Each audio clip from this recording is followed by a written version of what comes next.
шикасти Тилис.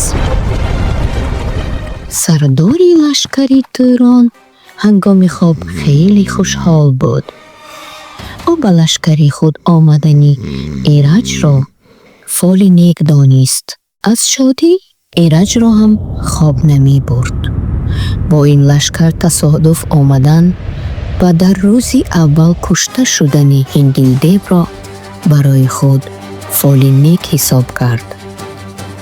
дар ҷониби девҳо Хуртумдев монанди хирси тирхӯрда гӯриш намуда аз зарбаи дирӯза дар таҳлуқа монда буд.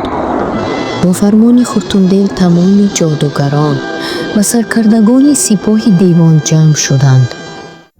дар маҷлис Хуртун бо тамоми овози пурдаҳшати худ наърае кашида ин шаб худамро хоҳам кушт гуфт ва рӯ ба ҷодугарон овард.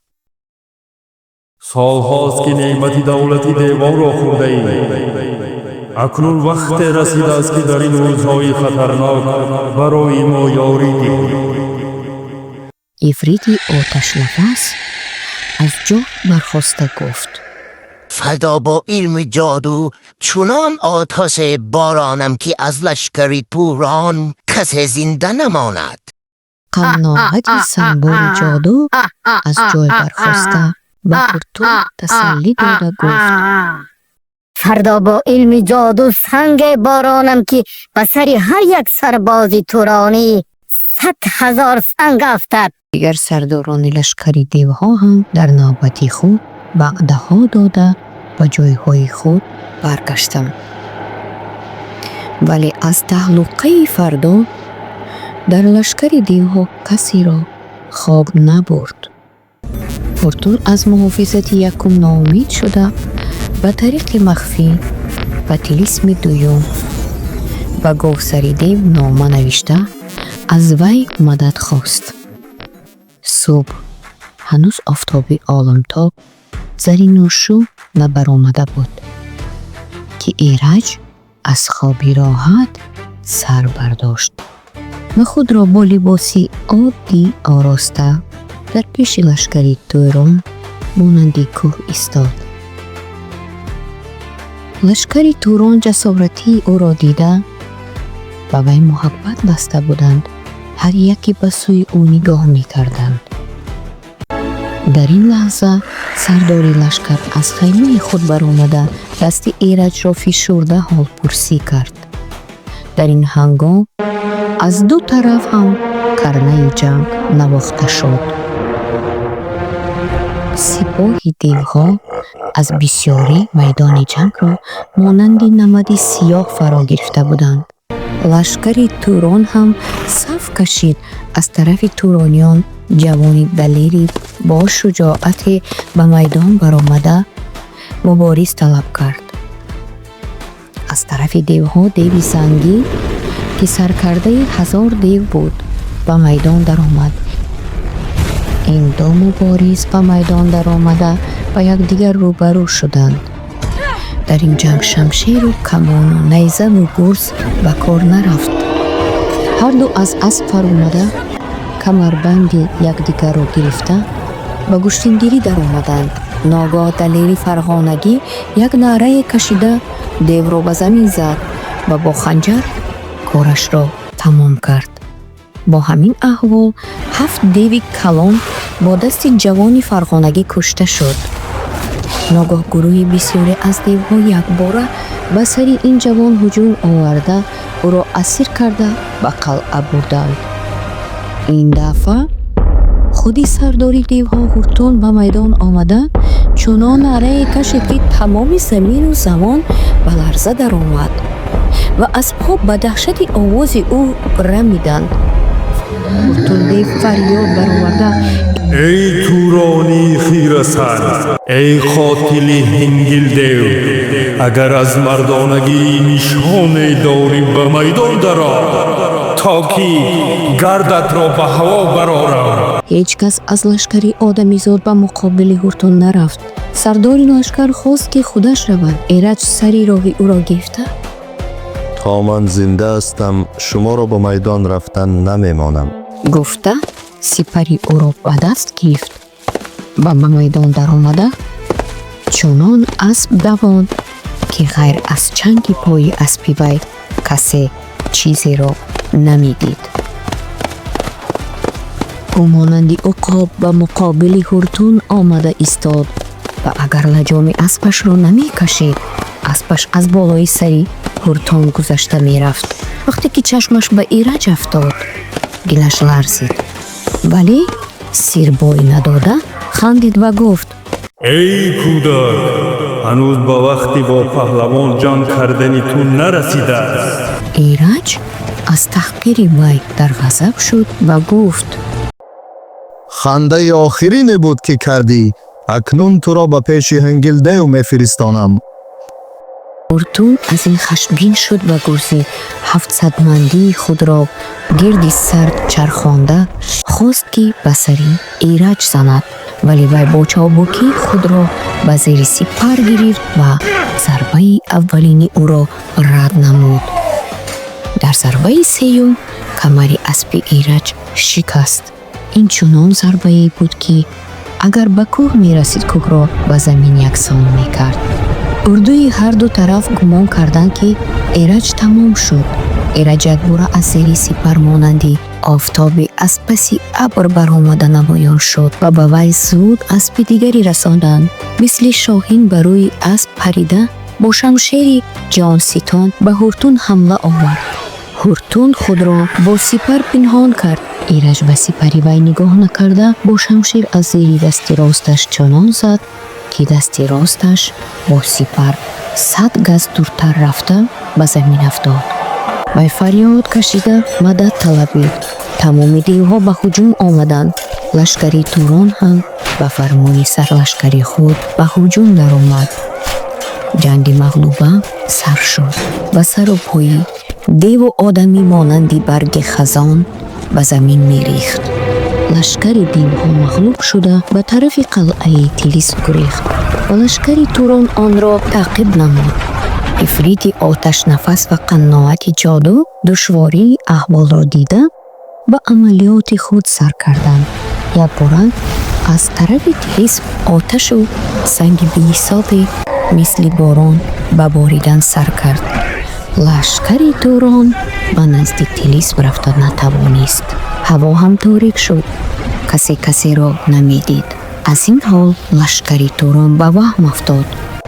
Ираҷ ки ба наздикии қалъа расида буд, ба оташу санг дучор шуда дигар пеш рафта натавонист.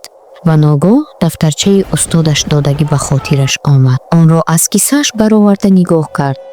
дар он чунин навишта шуда буд: эй Эраҷ, ту бо 5 нафар ҷавони далер ба пушти қалъа гузар. дар он ҷо дар мобайни ғоре ифрити оташнафас ҳаст. аз пасаш рафта ӯро ба даруни турба андоз ки чашмаш ба ту наафтад ва қаннотро бо як зарбаи шамшер бикуш ва мағзи сарашро бо худ нигоҳ дор. Ираҷ аз рӯи ҳамин дастур қаннотро кушт. ифритро ба даруни турба асир кард ва пас аз ин якбора раъду барқ ба вуҷуд омада ба кӯҳу саҳро ғулғула андохт. бо ҳамин тилисми якум шикаста шуд ва лашкари Турон дохили қалъа гардид ва он девҳое ки саломат монда буданд бо ҳамроҳии ҳуртундеви захмдор шуда дар ҳолати ваҳму тарс ба қалъаи тилисми дуюм паноҳ ёфтанд. Ираҷ бо чанде аз ҷавонон барои халосии асироне ки дар зиндони девҳо буданд рафт. ҷавонон ҳар яки қулфҳои бузурги зиндонро шикаста ба даруни он даромаданд. зиндониёни беҳолу бемадор ҳамватанони худро диданд. ҳамону бо ашки шодӣ пешвоз гирифтанд ва оғӯш кашида бусиданд. Ираҷ ҳам маҳбусонро оғӯш намуда онҳоро дилбардорӣ менамуд, вале ӯ дар байни онҳо падарашро нашинохт. дар ин миён марди тахминан 50 сола ки тани лоғар дошт ва ба зубр рамақ ба ҷонаш монда буд, бо чашми ҳаросон касеро ҷустуҷӯ менамуд. ин падари Эраҷ хирадманд буд. ӯ гӯё инҷо будани писарашро ҳис менамуд вале азбас ки ӯро аз синни кӯдакӣ ин ҷониб надида буд, шинохта наметавонист. чашмонаш ҳам аз азоби зиндони торикии девҳо хира шида буданд. дар байни ҷавонони далеру тануманд ситораи Эраҷ ба чашми ӯ гарм метофт. дар ин вақт яке аз ҷавонон номи Эраҷро гирифта фарёд зад. ин ба чашми хира гаштаи падар нур ба тани нимҷонаш қуввату сур бахшид ва ӯ бо тамоми қувваташ фарёд зад: писарам! Эраҷ! Эраҷ бо симои ин мард нигоҳ карда нишонаҳои падарашро ки модараш гуфта буд шинохт ва падарҷон гӯё падари аз ҳуш рафта ба замин афтидаи худро бардошт. сарашро ба болои сомнуяш гузошта ӯро оғӯш намуд ва бо меҳру муҳаббат бусид. аз шодӣ ва ҳаяҷон аз чашмонаш ашк мерехт. падараш баъд аз соати ба ҳуш омада худро дар оғӯши писараш дид ва ӯ ҳам писарашро ба синааш зер карда бо муҳаббат бусид. аз дидагонаш ашки шодӣ равон шуд. Эраҷ пас аз пурсупурс ба падараш нигоҳубӣ карданро ба яке аз ҷавонҳо супорид ва худаш барои ба анҷом расонидани кори шикасти Тилис ва таъқиб намудани девҳо рафтанӣ шуда аз падараш иҷозат пурсид. падараш дар ҷавоб гуфт: рав писари далеру қаҳрамонам, роҳат сафеду ёрат зафар бошад. аз девҳои малъун ва золим, аз душманони инсонияти озодихоҳ барои ватанат, барои ҳамватанони қурбон шудаат, барои падарат интиқом бигир. Эраҷ барои фатҳи Тилис боз ба кор шурӯъ намуд. вақте ки ӯ каме пеш рафта ба тарафи чап нигоҳ кард, ба назараш қафаси оҳанинӣ намуд ки чарх мезад ва дар дарунаш як духтар ва як писари зебогоҳ ба ҳолати одамӣ менамуданд ва гоҳ санг мешуданд.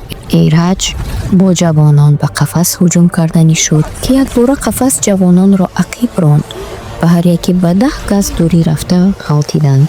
Эраҷ донист ки ин кори ҷодуст. ифрити оташнафасро овард, аз вай роҳи вайрон кардани қафасро пурсид. ифрит рад кард. Эраҷ ба дастоки қавии худ бо 2 ангушт паси гардани ифритро чунон фишор дод ки аз даҳону бинияш хун фаввора зада баромад. ифрит розӣ шуд ки бигӯяд: дар зери қафас шер хоб аст. шере хобидааст ки агар чашми ӯро кул кунӣ, қафас аз ҳаракат боз меистад ва ҷоду вайрон мешавад. вақте ки Эраҷ зери қафас даромад, шере дид монанди аштаҳо. шер чунон наъра зад ки аз ҳайбати ӯ Эраҷ 3 қадам ақиб рафт. вақте бо ҷасорати тамом шамшери ҷонситонро гирифта ба таҳони монанди ғор кушодаи шер чунон зад ки он ба 2 қисмат ҷудо шуд. қафас аз ҳаракат монд.